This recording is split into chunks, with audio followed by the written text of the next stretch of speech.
ಸೀರೆ ಕಲೆಕ್ಷನ್ ಬಂದಿದ್ದೇವೆ ನೋಡ್ರಿ ಫ್ರೆಂಡ್ಸ್. ಸಿಂಗಲ್ ಕಲರ್ ಅವೈಲೇಬಲ್ ಐತ್ರಿ ನಮ್ಮ ಹತ್ರ. ಸೀರೆ ಅಂತೂ ಮಸ್ತ್ ಐತಿ. ಯಾರಿಗೆ ಅದೃಷ್ಟವಂತ ಇರೋ ಹೆಣ್ಮಕ್ಳಿಗೆ ಈ ಸೀರೆ ಸಿಗುತ್ತೆ ಗೊತ್ತಿಲ್ಲ. ಯಾರು ವೇರ್ ಮಾಡ್ತಿರಂತ್ರು ನಿಮಗ ಫುಲ್ ಮಸ್ತ್ ಕಾಣಿಸ್ತೈತಿ, ಅದು 100% ಗ್ಯಾರಂಟಿ. ಸೊ ನೀವು ಈಗ ನೋಡ್ತಾ ಇರೋಂತ ಪಾರ್ಟ್ ಬಂದು ಬ್ಲೌಸ್ ಪೀಸ್ ಐತಿ ನೋಡ್ರಿ ಫ್ರೆಂಡ್ಸ್. ಇದು ಬ್ಲೌಸ್ ಪಾರ್ಟ್ ನೋಡ್ರಿ ಎಷ್ಟು ಮಸ್ತ್ ಐತಂದ್ರ ನೋಡ್ರಿ, ಪ್ಯೂರ್ ರೇಷ್ಮೆ ಸೀರೆ ತರನೇ ಕಾಣಿಸ್ತೈತಿ ನಿಮ್ಗ. ಅಷ್ಟು ಲುಕ್ ಐತಿ, ಅಷ್ಟು ಶೈನಿಂಗ್ ಐತಿ ಸೀರೆ ಅಂತೂ ಕೂಡ. ನೋಡ್ರಿ ಈ ತರ ಸೀರೆ ನಮ್ಮ ಹತ್ರ ಇವಾಗ ಅಗದಿ ಕಡಿಮೆ ರೇಟ್ ನೇ ಕೊಡ್ತಾ ಇದ್ದೀನಿ. ಇದು ಹೊರಗಡೆ ನಿಮ್ಗ 3,500, 4,000 ತನ ಈ ಸೀರೆ ಸಿಗ್ತಾವ. ಸೊ ನನಗ ಕಸ್ಟಮರ್ ಹೆಚ್ಚಿಗೆ ಆಗ್ಬೇಕಾ, ಒಬ್ರು ನೋಡಿ ಒಬ್ರು ಸೀರೆ ಖರೀದಿ ಮಾಡ್ಬೇಕಾ ಅಂತೇಳಿ ನಾನು ಇಷ್ಟು ಕಡಿಮೆ ರೇಟ್ಗೆ ಕೊಡ್ತಾ ಇದ್ದೀನಿ. ನಾನು ಮನೆಯೊಳಗ ಕುತ್ಕೊಂಡು ಮಾಡೋದ್ರಿಂದ ತಗೊಂಡರ್ಗೂ ಹೆಲ್ಪ್ ಆಗ್ತೈತಿ. ನನಗೂ ಒಂದ್ 100 ರೂಪಾಯಿ ಸಿಕ್ಕು ಅಂದ್ರ ಮನೆ ಕೂತ್ ಮಾಡಿದ್ರು ನನಗೂ ಫೈದೆ ಬರ್ತೈತಿ ಅನ್ನೋ ದೃಷ್ಟಿಯಿಂದ ಮಾಡ್ತಾ ಇದ್ದೀನಿ. ಇಷ್ಟು ಕಡಿಮೆ ರೇಟಿಗೆ ಕೊಡ್ತಾರಂದ್ರ ನಿಮ್ಗೆ ಎಷ್ಟು ಕಡಿಮೆ ಸಿಗುತ್ತಂತ ಕೇಳಕ್ ಹೋಗ್ಬಿಡಿ ದಯವಿಟ್ಟು.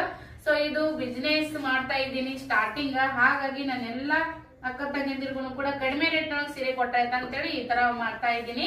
ಸೊ ಹಾಗೇನೆ ನೋಡ್ರಿ, ಇದು ನೀವು ಏನ್ ನೋಡ್ತಾ ಇದೀರಲ್ಲ, ಇದು ಸೆರಗ್ ಪಾರ್ಟ್ ರೀ. ಎಕ್ದಮ್ ಸಾಫ್ಟ್ ಅಂದ್ರೆ ಸಾಫ್ಟ್ ಐತಿ ಸೆರಗ್ ಪಾರ್ಟ್ ನೀವು ನೋಡ್ತಾ ಇರ್ಬೋದು. ಸೊ ಬ್ಲೌಸ್ ಪೀಸ್ ನೋಡ್ರಿ ಈ ತರ ಬರ್ತೈತಿ. ನಿಮ್ಗ ಅಪೋಸಿಟ್ ಇರ್ಬೇಕ. ಈ ಡಾರ್ಕ್ ಅಂಡ್ ಲೈಟ್ ಕಾಂಬಿನೇಷನ್ ಸಖತ್ತಾಗಿ ಕಾಣಿಸ್ತಾವ, ಡಿಸೆಂಟ್ ಅಂತ ಅನಿಸ್ತಾವ, ನೋಡಕ್ಕೂ ಕೂಡ ರಿಚ್ ಲುಕ್ ಕೊಡ್ತಾವ. ಸೊ ರಿಚ್ ಪಲ್ಲು ಇರುವಂತ ಸೀರೆ ಯಾರಿಗ್ ಬೇಕಾ ತಡ ಮಾಡ್ಬೇಡ್ರಿ. ಸಿಂಗಲ್ ಪೀಸ್ ಇರುವಂತದ್ದು ಬುಕಿಂಗ್ ಮಾಡ್ಬೇಕಂದ್ರ ಮೇಲ್ಗಡೆ ನಂಬರ್ ಐತಿ, ವಾಟ್ಸ್ಆಪ್ ಮಾಡ್ರಿ. ಈ ಸಾರಿನ ಸ್ಕ್ರೀನ್ ಶಾಟ್ ತೆಗಿರಿ, ವಾಟ್ಸ್ಆಪ್ ಮಾಡ್ರಿ, ಬುಕಿಂಗ್ ಮಾಡ್ಕೋರಿ. Okay, thank you.